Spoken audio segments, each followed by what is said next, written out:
tó bá tẹ̀wọ́ fún ẹ kó ṣiṣẹ́ o wá irú àwa wòtòwòtò dey bring money you no understand nígbà kan ti sanwó fún mi kí n bú Tinubu nígbà protest nígbà yẹn ni o nísìn APC ti sanwó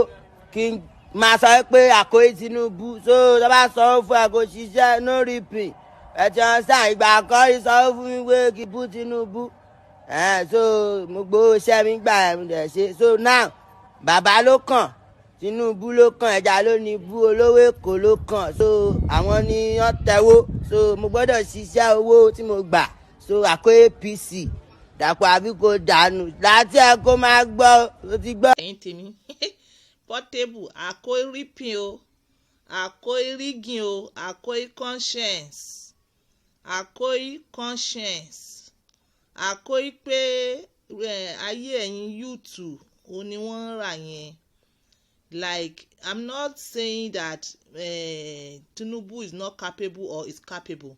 but don't sell your conscience well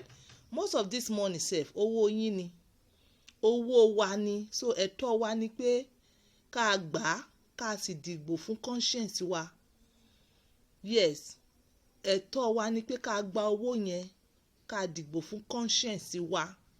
like dìgbò fún èèyàn tí ó wá látọkàn ẹ pé ó tọ́ àti ó yẹ like platform is not for politics o but sometimes I just see all these things and very funny àti ẹ̀dúpẹ́ lọ́wọ́ Portable is even truthful àìmọye àwọn tí wọ́n ti gba owó tá à ń wí tí wọ́n sì ń deceive ẹ̀yìn kan at least òun ó ní conscience ó jáde ó ní wọ́n ti fún un lówó àmọ́ rántí ẹjọ́ ọ̀la ẹ dìgbò fún conscience yín